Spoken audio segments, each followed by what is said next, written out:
This is East Carolina Offensive Coordinator Donnie Kirkpatrick. We are talking one of my favorite things, Pirate football, on the Sports Objective. Yeah.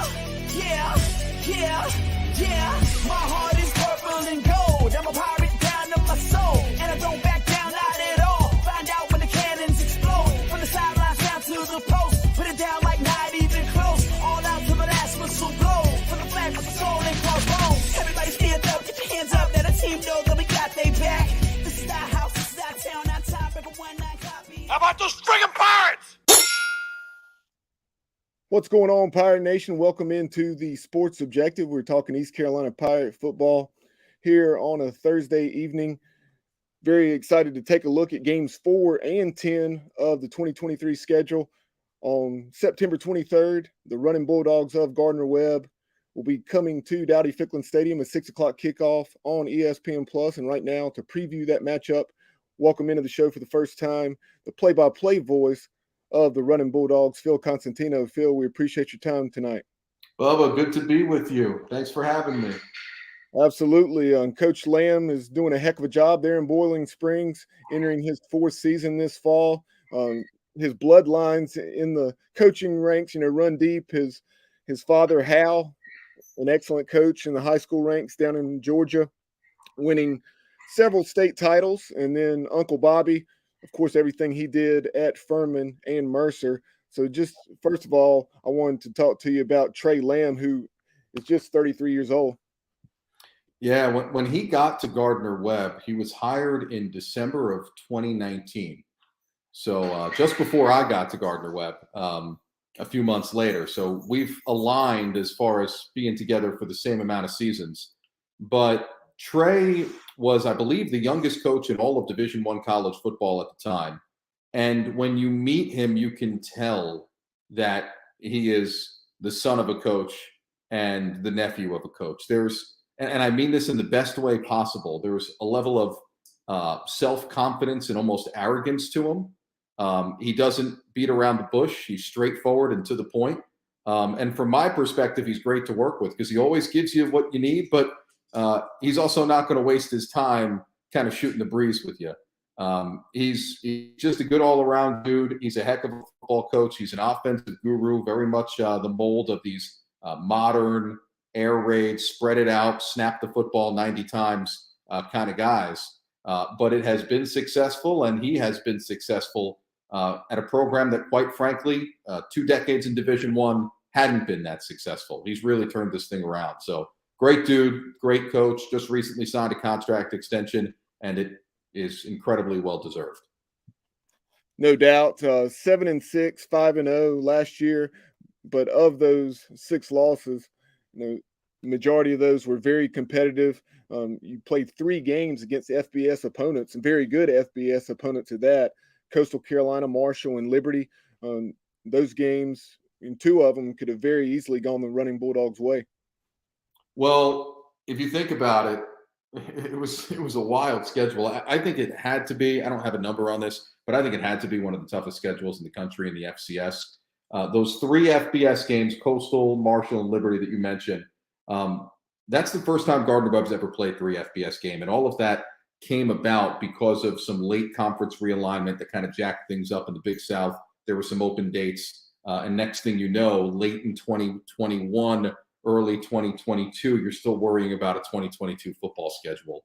And you and I both know in this sport, this schedule is booked usually 5-10 years out. That doesn't happen. So that's how that came to be. And quite frankly, they probably should have won 2 of those games. They turned the football over 5 times against Coastal Carolina, lost by 4. That includes the final drive in which they were going in to score to try and win it. Same thing happened versus Liberty. And if you extrapolate this even further, the year before in 2022, they did the exact same thing against Georgia Southern in the first game of the year, where they were down by 5, had the football. Georgia Southern case, they were driving and were on the fringe of the red zone and turned it over. So they've played 5 FBS games in the 3 years under Coach Lamb. And in 3 of those games, you could legitimately argue they should have won.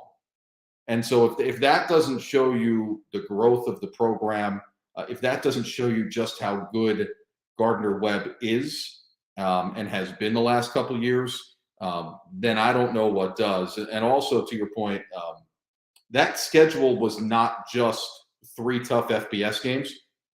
There were no real walkover games. I mean, they played in the non-conference in the regular season 2 ranked FCS teams, Elon and Mercer.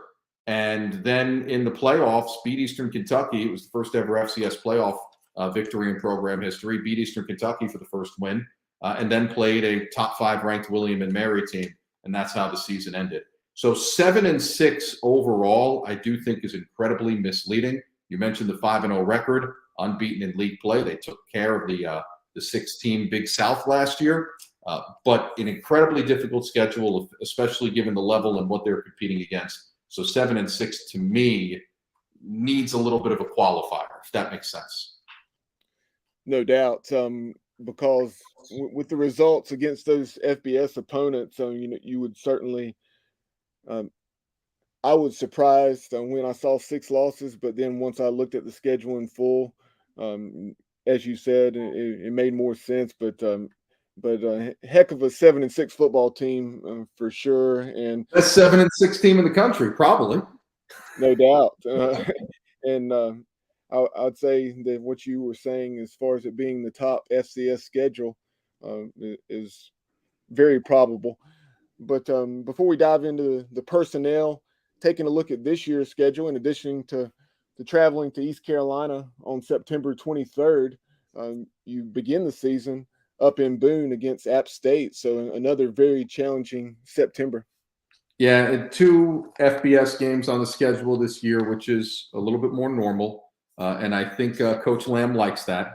But to be completely honest with you, with how much they have coming back, the little bit that I've seen the team around summer workouts, the little bit that I've spoken to the coaching staff, they genuinely believe that they can go to Boone and win. Now, you know how good that Appalachian State program has been over the last few years. But if you look at the track record of what Gardner Webb has done, one of the preseason polls has a number 22 in the country in FCS football.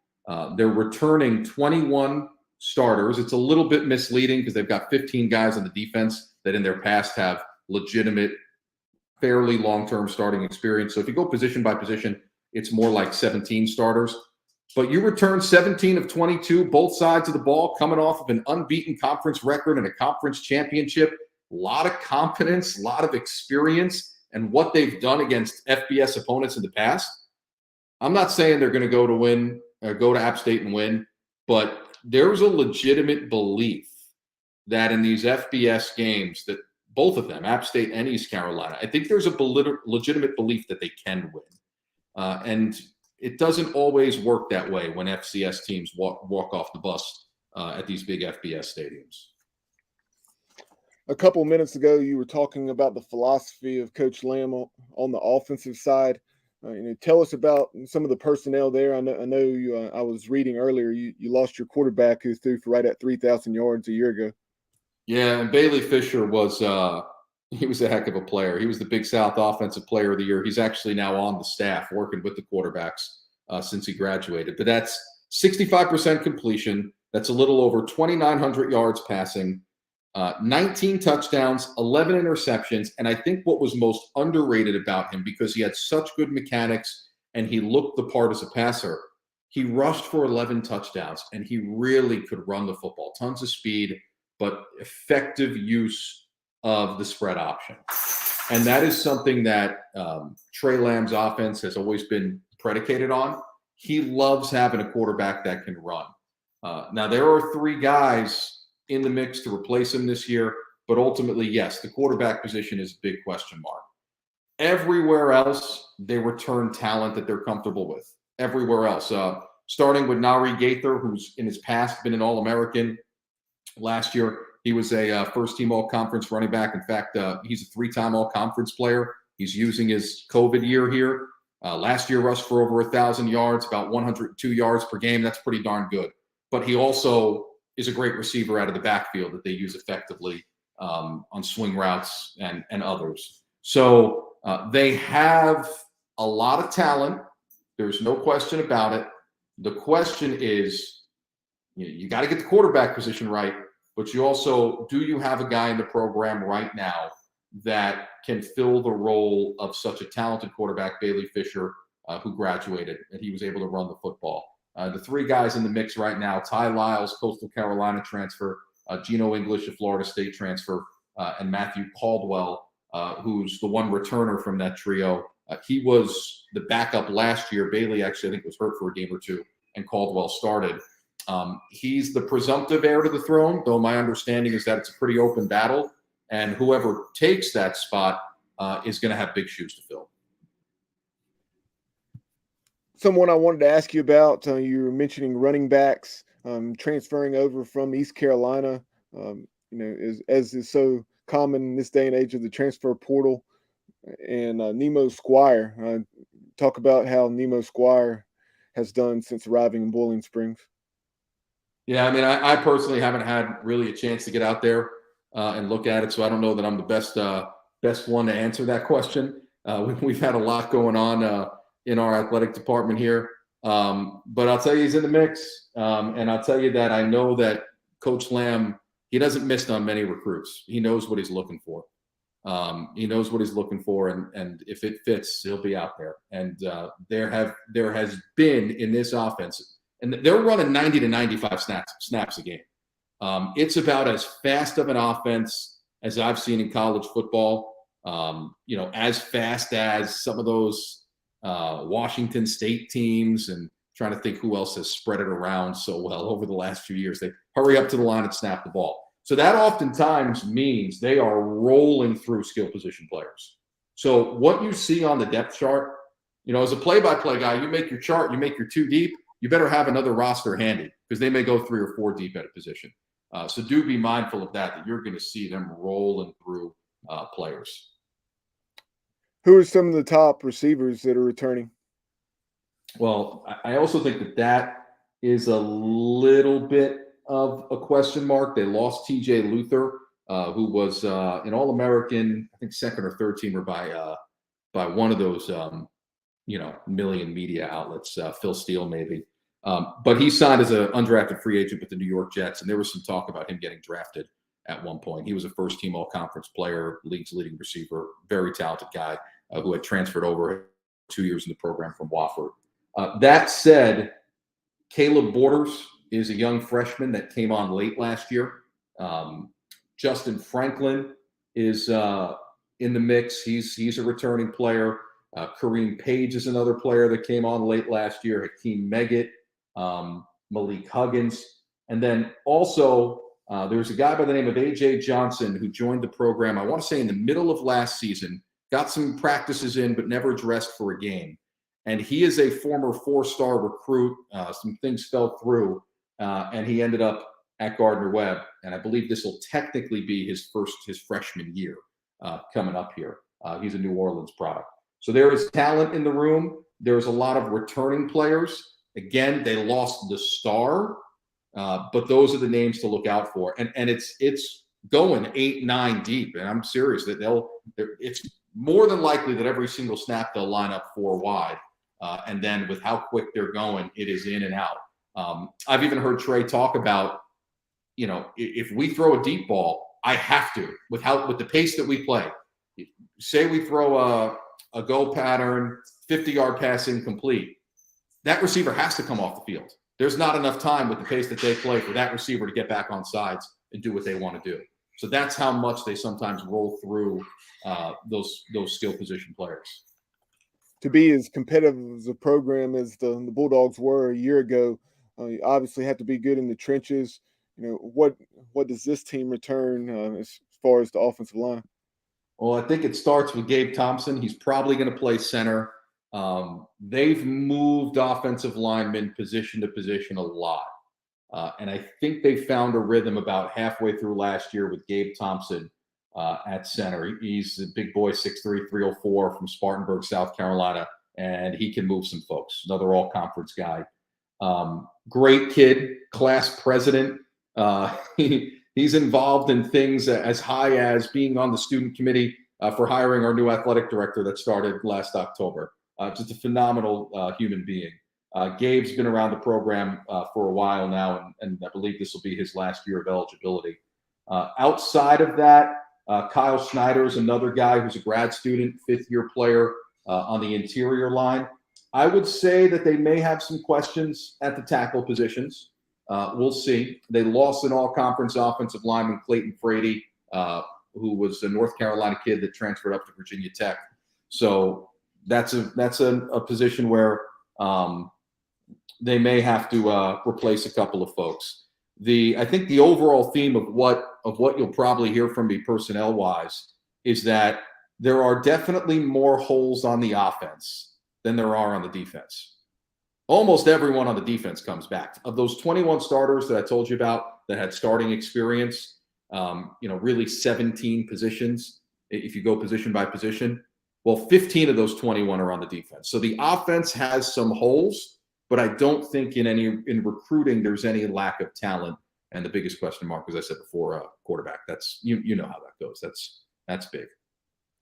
Talking about that veteran defense, it was a unit that allowed 29 points and 395 yards a season ago. So, who are, some of those many faces that are returning that are, all conference caliber players.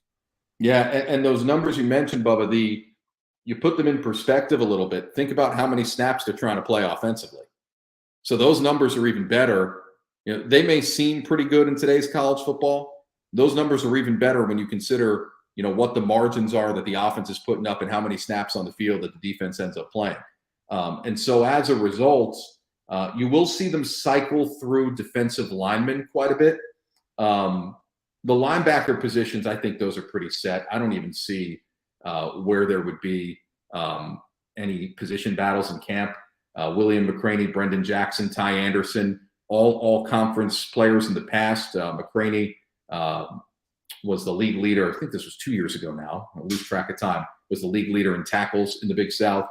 Jackson and Anderson, good players. And then across the back, you have Raekwon Ousley, Jamari Brown, A.J. Thomas, T.J. Jones at the cornerback and safety spots. Those 7, I think, are set. Every single one of them is a returning player that is incredibly talented, either has been an all-conference guy. In Raekwon Ousley's case, he was on one of those All-America lists, or they have a potential to be an all-conference guy. All of them have extensive starting experience in their past. Jamari Brown is actually the signal caller for the defense at the safety position is kind of how they do it. Those 7 are set up front. I think you can make an argument that the front 4 is set. The defensive ends, Ty French, an All-American, just a big-time player, probably a little bit undersized for the FBS, which is how that combined with when he was recruited during the COVID cycle is probably why he's at Gardner Webb. And I think much to the excitement of Gardner Webb fans in the Boiling Springs community, Gardner Webb's been able to keep him. But he's an All-American and just a rangy 6'3", 230-pound defensive end who's kind of built more than like a linebacker. Will stand up off the edge a lot. They'll blitz him a lot. They'll even drop him back into pass coverage. He's a very versatile player. The other defensive end, Bryce Bass, he's a long 6'4", 250. I think his wingspan, he walks the hall, kind of looks more like he should be on Tim Kraft's basketball team with how he can affect the play. Just that long wingspan really does damage. My guess is that he's pretty solidly going to start at the other defensive end spot. And then up front in the middle, Charlie Jackson and Willie Harris are likely your nose guard and defensive tackle. It's a 4-2-5 defense. I don't really foresee of those 11 names a whole lot of potential changes or other players starting there. That defense is pretty set. Josh Reardon has been a defensive coordinator from the start for Trey Lamb and has done a phenomenal job with them. The back 7 certainly set. And the front 4, the only reason why I say maybe a position battle, I don't even want to call it that. It's because the amount of snaps they end up on the field for, you got to cycle through the big guys a little bit. So you'll see a little Chris Richardson. You'll see a little bit of Jai Barnes, maybe some of the other guys that are listed on the depth chart at those defensive tackle positions who don't have as much experience.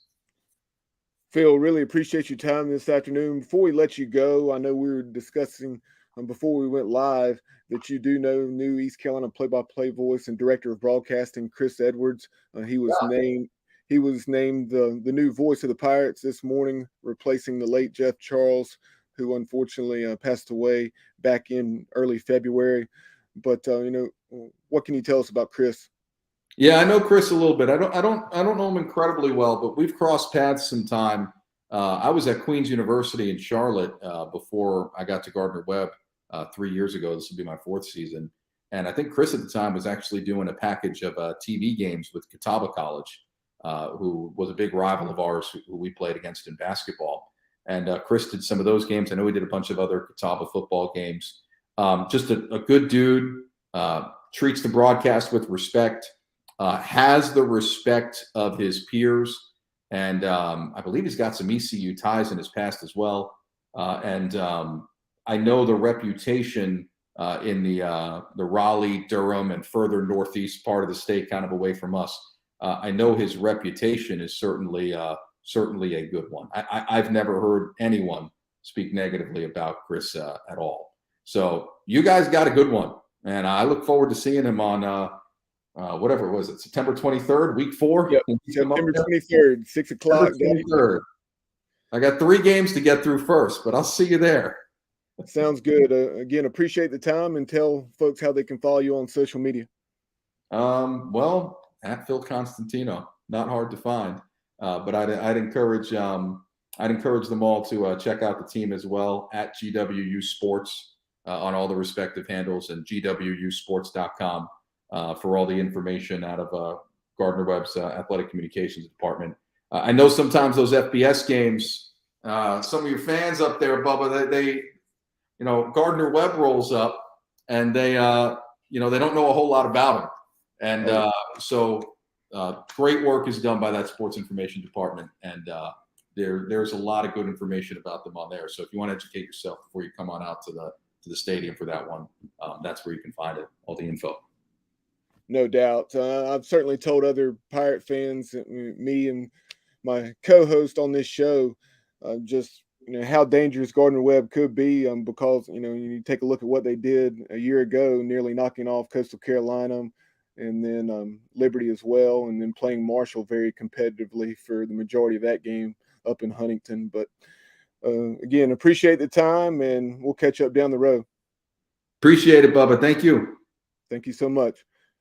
Right now, we'll move from taking a look at Game 4 to Game 10 on November 11th. And the Pirates will travel down to Boca Raton to take on the Florida Atlantic Owls. And right now, to preview that matchup, I'm very excited to welcome back to the show the play-by-play voice of Florida Atlantic, and that's Ken LaVicka. Ken, how are you? Bubba, it's great to talk to you, man. It's been a while, so it's good to hear your voice. And I heard you talking about Jeff Charles, and this is my first time having any sort of platform with East Carolina fans. So belated my condolences. He was one hell of a broadcaster, an even better person, and looking forward to meeting Chris once the season gets underway. But I always enjoy talking with you, and it's good to be back in the same conference now.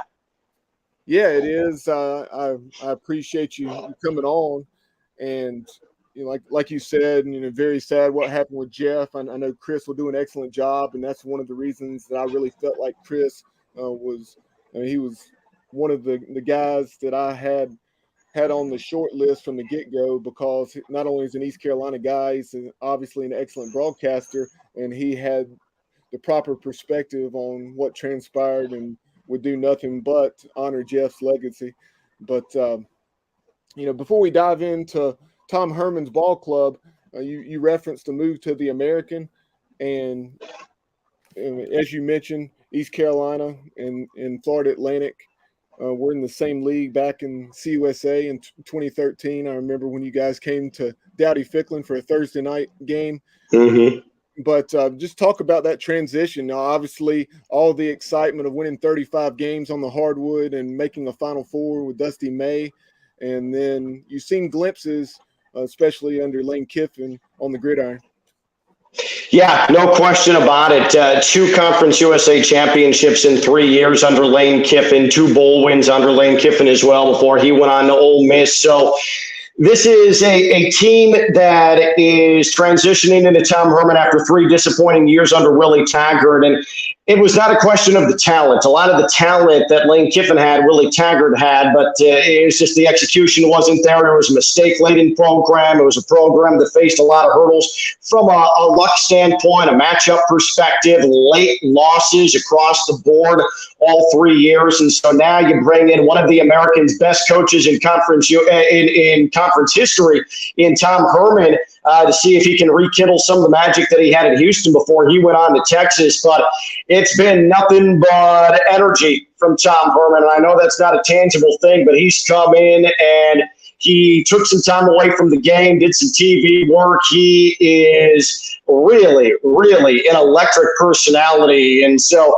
there's certainly contrast between him and his predecessor. And again, not trying to show any disrespect to Willie Taggart, but it's just a completely different approach. And especially coming off of what the basketball program did and going to the Final Four, this is the first time that I can remember, and really, I never thought I'd see a time in Florida Atlantic's history where the football team is trying to rebound off of what the basketball team did. That is just still stunning to me that this is actually a realistic universe that we're living in. So Tom Herman comes in, has a lot of talent, but has a lot of work to do from what's been a pretty undisciplined team that didn't execute well in big moments over the last couple of seasons. Yeah, love that hire, Tom Herman, way back when it transpired following last season.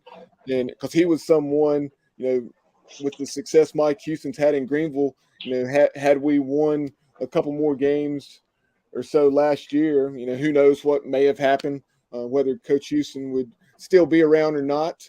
But, I was kind of thinking along the lines of an AD. You always had that list in your head, and he was someone that I would have wanted the Pirates to reach out to had something like that transpired. But, we all know what a different animal that Texas job is. Yeah. And so I was like, when Texas made that decision to fire him after the 7-3 season, where all 3 of those losses were very, super competitive and came down to the wire, including, I think, like a 3 overtime loss to Oklahoma. Right. So I really love Tom Herman as a football coach, and he's inheriting a roster that's pretty stocked for success from what I hear. Yeah, and what's important to note, I'm glad you mentioned the 7-3 season at Texas. I mean, as well as anybody, you follow the sport so closely, Bub. I mean, that Texas job can just be a soul-sucking experience. And so very little patience, and there's constant movement in the background, and money people are maneuvering, pulling the strings. And so when Tom Herman left, he was ready to step away from the game a bit and did that. And so he comes into Boca Raton now, and he inherits an offense that is extremely skilled on the outside. It has a lot of extremely talented wide receivers, including LeJante Wester, who is a speedster, who was one of the most dependable receivers in all of Conference USA last year, an explosive wideout, a collection of receivers. However, the quarterback position is still up for grabs. That's very much a competition going into the fall. N'Kosi Perry, the former Miami quarterback that transferred for his final 2 years of college football to FAU, he is now departed. He has graduated. And so now you have to really sort of dig in and see what is there from the quarterback perspective. There's a very good running game with Larry McCammon and Jabari Mobley that'll be behind whichever quarterback wins the job. A fairly consistent offensive line, bringing back 4 starters from a year ago. That will be helpful. It was an offensive line that certainly had its ups and its downs in Florida Atlantic. From an offensive standpoint, was middle of the pack in Conference USA. Defensive standpoint, middle of the pack in Conference USA. Could come up with big plays, but could give up big plays. Did nothing spectacular. Did nothing consistent. And so that's going to be the task for Tom Herman and his coaching staff. It's going to be, can you bring consistency to a roster that has a lot of speed, has a lot of talent, it has a lot of upside. But moving to a new conference, now your job is to try and make it more consistent, to make it more disciplined, to keep the defense from giving up the explosive plays. There were holes and injuries in the secondary a year ago. Can you fix that? Can you avoid some of those calamities? Back-to-back years, Florida Atlantic lost home games in the regular season finale that would have made them bowl eligible. I talked about the big moments earlier. That certainly enters the discussion when you're talking about the job that Tom Herman has to do. So, I mean, you assessed it well, Robert. There's a lot there. There's a lot of talent. It is there, and it's available to be tapped. That said, it's more than just talent. As you guys know up at East Carolina, it's got to be formed into something. It needs to be molded. It was not molded well enough the previous 3 seasons, and so Tom Herman comes in and hopes that in year 1, where he probably has enough talent to make things interesting in the American, can you get these guys on a frontward trajectory? And that's really going to be the battle. Yeah, preparing for this interview, looking at some of the personnel returning, and the quarterback situation is something that did jump off the page with those transfers coming into the program. So if you would just elaborate a little bit more on the likes of Richardson, Johnson, and Thompson. Yeah, so Richardson comes in, and he is a former Central Michigan man. He's a South Florida guy, and he comes in and received a lot of first-team reps in the spring. So you're sort of eyeing him. He was definitely a high-profile transfer, and a lot of eyebrows raised, and it was very popular in South Florida circles that he's coming back home after playing with Jim McElwain at Central Michigan. He's going to have to improve his accuracy, however. In the spring game, he was very, very positive, showed a lot of flashes, but what are you 100% taking from a spring game? So that's what's going to have to be applied into the fall. He was not especially consistent during spring ball, but did show out in the spring game. That's the good news. Now, as far as Michael Johnson is concerned, he is formerly of Penn State. He was working under his father at one time, under Willie Taggart. Michael Johnson was the offensive coordinator at Florida Atlantic in Willie Taggart's second year. He went on to new endeavors. So Michael Johnson comes in, and he is someone that has battled injuries in his time at Florida Atlantic. He battled injuries in his time at Penn State. He's an ultra athlete. He doesn't have the most accurate arm at all. He is a mobile quarterback. He's someone that can get out on the move, get out on the run. He's someone that really needs to work on throwing on the run, but he has shown, even during the last season in practice, during the regular season, he is improved. He has leadership capabilities. There's a lot of athletes in that quarterback room. Can they turn into guys that can consistently distribute the football, all while knowing you have, if healthy, a strong ground game behind you? And as far as Thompson is concerned, he's going to come in. He's going to be involved in the mix. He's going to be in this quarterback discussion. But things get crowded. Reps get crowded when there's 3 guys who could conceivably win the quarterback competition going into the fall. It is very much up for grabs. So he's going to have to early catch coach's eye and early have to earn himself some more reps going into the season opener against Monmouth. Because, again, and Lane Kiffin went through this in his time at Florida Atlantic as well. He had quarterback competitions every single year. You have to get noticed. And with 3 guys, and especially someone who started at Central Michigan, someone who saw time at Penn State, you've got to fight for those reps. But it is very, very, very up in the air. I mean, Bubba, when I'm breaking down these quarterbacks, there's no discernible distance that anybody has set themselves ahead of any of the other quarterbacks coming out of the spring. So it's very much hit the reset button day 1 of fall camp without question. If that question is successfully answered, it seems as though with the other personnel at the skill positions as well as what returns on the offensive line, that the Owls could be a force to be reckoned with. Yeah, Jaquan Burton and LeJante Wester are really, really, really good. I mean, they are. And then you've got someone who came up real strong in the final 5-6 games of last season, Tony Johnson, who has very, very strong hands. Not the fastest receiver, but very much the most significant possession receiver that FAU has. There is speed for days on the outside when it comes to this offense. It's just, can they get the ball? And that's going to be the question. And how can this coaching staff creatively get the ball in the respective hands of these burners on the outside? As far as the ground game is concerned, like I said, it's going to be anchored by Larry McCammon and Zuberi Mobley. McCammon, especially over the last couple of seasons, has been a top 2 or 3 running back overall ability level and production level in Conference USA. Mobley is a bowling ball, makes guys miss, eats up a lot of carries, a lot of the percentage of the touches, and FAU is going to be capable of grounding teams down with the run. That will give the quarterbacks at least a little bit of a cushion early on in the season to get comfortable. The ground game is going to be a major asset to Tom Herman, and that offensive line is big. That offensive line is beefy. That offensive line is experienced as well in front of whoever wins the quarterback competition. They were strong in pass protection a year ago. They were very good as far as run blocking is concerned, and there's no reason to believe that FAU shouldn't be able to come into the American and at least be middle of the pack when it comes to sacks allowed and yards gained on the ground. And from there, it's a question of, can FAU's passing game get itself to a level that everybody believes that it can be? And then perhaps you have something going. I'm under no illusion that FAU certainly has question marks across the board on offense, but more comes from, how can you get the speed, the ball? There is a ton of speed to work with. How do you delineate who gets touches and when, and who's going to be best served to deliver that football? Those are the most pressing questions going into the season opener against Monmouth in the month that will lead into going in that on the practice field.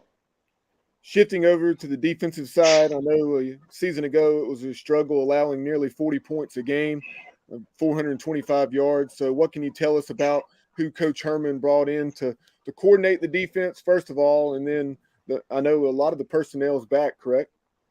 Yeah, a lot of the personnel is back, including the big 300-pound defensive lineman who was flirted with by almost every Power 5 in the country in the transfer portal, and that's Evan Anderson, big number 8 along the defensive front. He anchors everything. And you mentioned the points allowed, and that was certainly a sticking point, and that hurt. And the problem is, it was only about 3 or 4 games that ballooned that points per game allowed. Everything was fairly consistent, but unfortunately, when you get dinged to the extent FAU at times got dinged last year and again in only 3 or 4 games, it becomes extremely difficult to not have people questioning the acumen of the defense. Florida Atlantic is very, very, very skilled on the outside.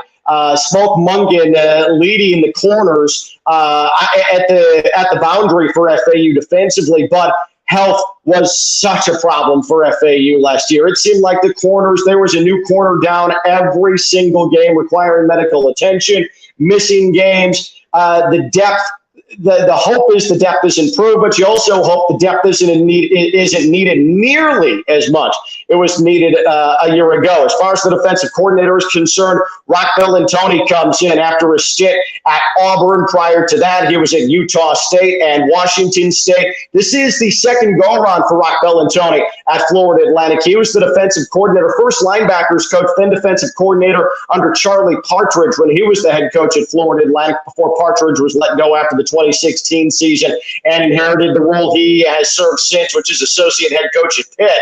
But Rock Bellantoni gets the call again, second go-around as a defensive coordinator, and the hope is that he's going to be able to maximize what Florida Atlantic has on the defensive side. And again, this was a heavily penalized bunch a year ago.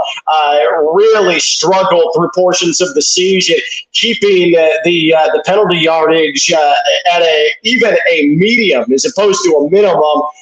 So if things can stay without flags hitting the field, there's enough there for FAU to at least be formidable in a highly offensive American Conference. That said, you got to make sure that you stay healthy. Sometimes that's easier said than done. But Rock Bellantoni, I would say probably a couple fewer question marks on his side of the ball as compared to the offensive side of the ball, at least going into this 2023 campaign.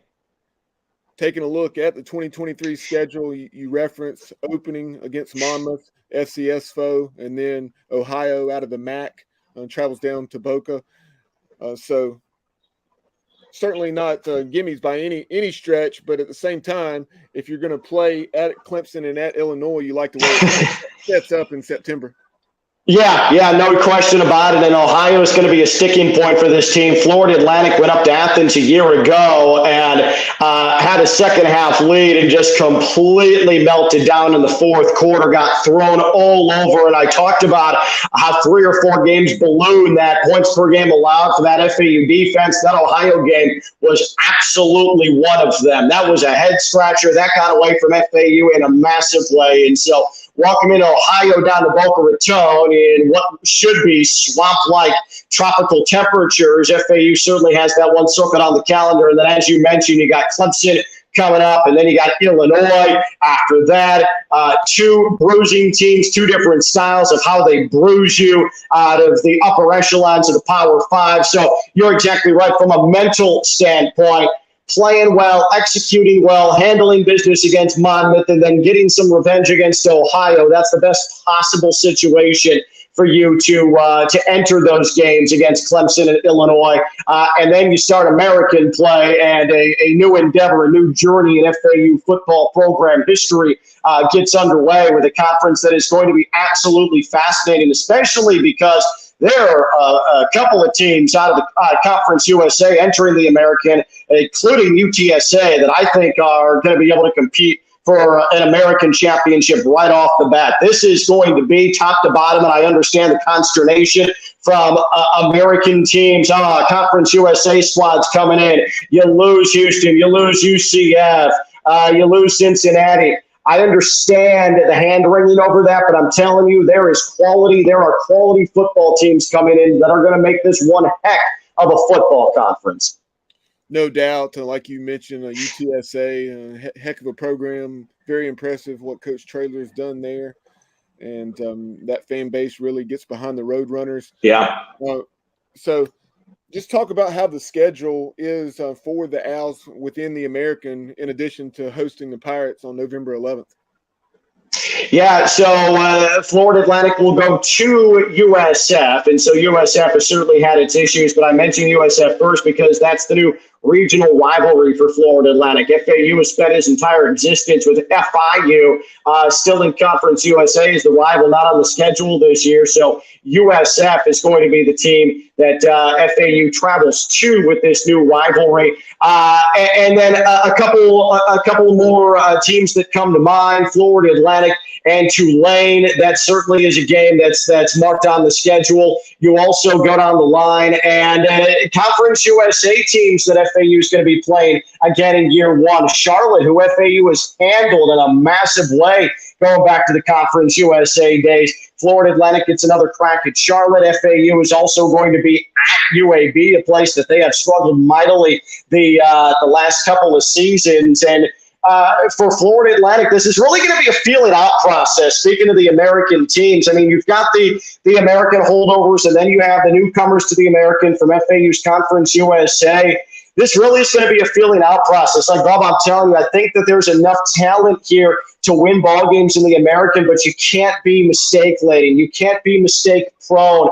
You can't have the calamities that FAU would have from a penalty standpoint or from a blown assignment, late game, late instance, lack of execution perspective of FAU is going to be in the discussion going into the final month of the season. So this is going to be a massive barometer for this FAU team. And again, having the opportunity to go against East Carolina, having the opportunity to go against Tulane, having the opportunity to get a crack at Charlotte and UAB.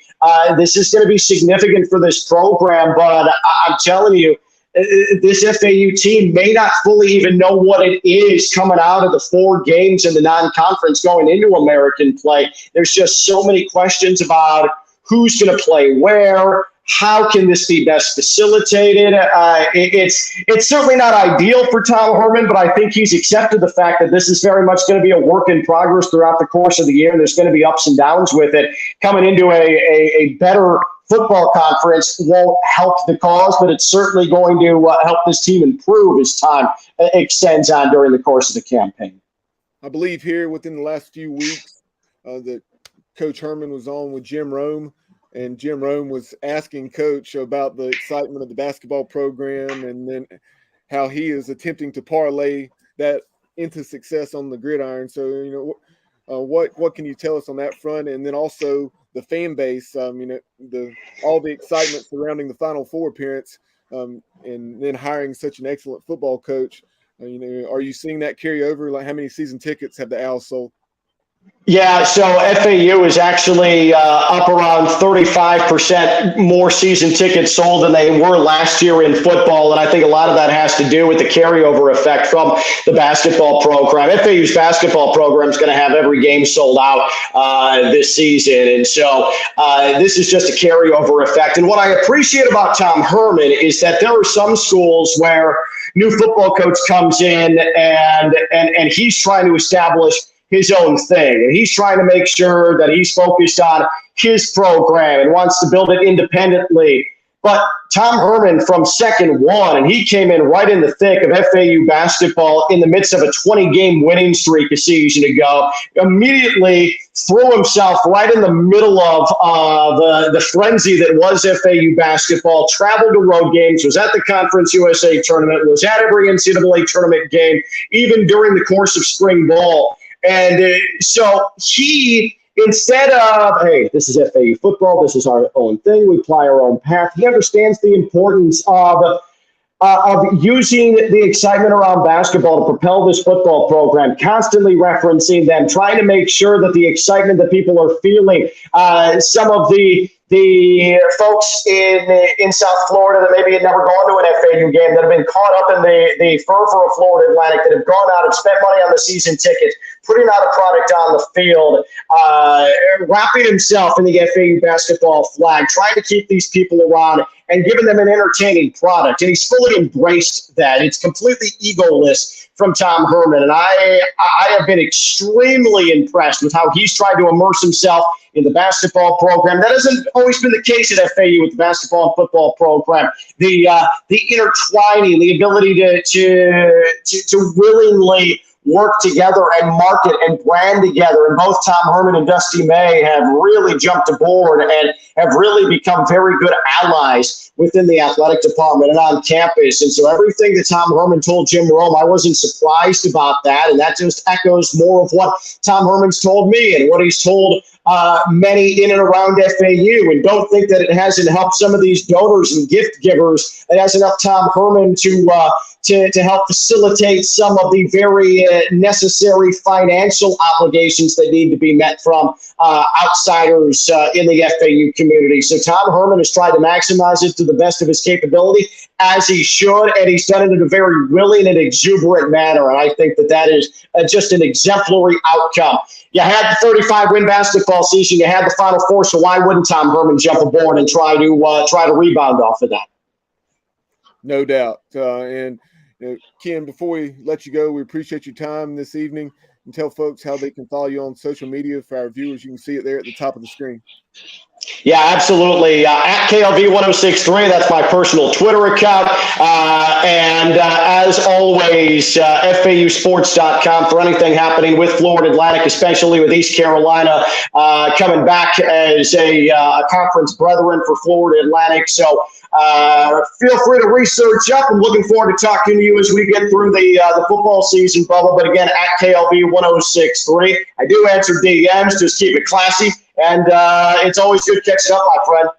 Yeah, I appreciate the visit. And, most prognosticators, have the Pirates and Owls somewhere in the middle of the pack in the American. But it would not surprise me to see either of these clubs, or perhaps both, vying to get into that top 3 or 4 and potentially pushing the likes of a UTSA, Memphis, et cetera, for a league crown. Yeah, I could not agree more. I think you're right on with that, and I think it's going to be very wide open, which is going to make it very fun. And I am looking forward to stepping foot back in Greenville for the first time in quite some time. So I am pretty pumped for that. Enjoy the rest of your summer, and we'll catch up here in a little over 3.5 months when the Pirates and Owls square off down in Boca. Bubba, appreciate it. Looking forward to it. We'll see you in basketball season. We'll talk to you before the football matchup. Take care. That is the play-by-play voice of the Florida Atlantic Owls, Ken LaVicka. Appreciate his time this evening, as well as the play-by-play voice of the Gardner Webb Runnin Bulldogs, Phil Constantino, who joined us in our first half hour. Before we get out of here and wrap up this edition of the program, a few more thoughts and quotes from the new play-by-play voice of the Pirates, and that is Chris Edwards. Chris said, "I am humbled to have been entrusted with the duty as the next play-by-play announcer at ECU. A sincere thank you to Clay Walker, John Gilbert, and the rest of the ECU and ECU Sports Network family for allowing me to tell the stories of our student athletes and coaches. I cannot wait to get to work on helping to chronicle this chapter of Pirate athletics." He went on to say, "East Carolina University and Greenville have played such a huge part of my life, and I am so fortunate to have the chance to give back to the place that has given so much to me. While we look forward to our next chapter in ECU's history, it's important to not forget our past, and I'm going to strive each day to honor the memory and the legacy of Jeff Charles, who will forever be the voice of the Pirates." Excellent words there, and I know that's certainly heartfelt from Chris Edwards. Had the opportunity to meet Chris back in August of 2015 when he and Jay Sonhalter were calling the state's longest running high school football rivalry. That is the Bell game between Kannapolis and Concord. And, certainly got to know Chris through the years with him coming on the show to preview East Carolina Duke baseball matchups. But, appreciate everyone tuning in. Again, you've been watching the Sports Objective on Facebook, YouTube Live, and you can pretty much find us on all podcast platforms. But for my entire team here at the Sports Objective, Kyle Barber, Dave Richmond, and Matt Stemmenza, I'm Bub Rosenbaum. We'll talk to you soon, and as always, go Pirates. Heart is purple and gold. I'm a pirate down to my soul, and I don't back down, not at all. Find out when the cannons explode. From the sidelines down to the post, put it down like not even close. All out to the last whistle blow. From the flag of the soul and crossbones. Everybody stand up, get your hands up. Let a team know that we got they back. This is our house, this is our town, our time. Remember 1-9, copy that. Everybody in the stands go bananas, scream loud, baby, don't hold back. Every punt, every yard, every first down, every touchdown.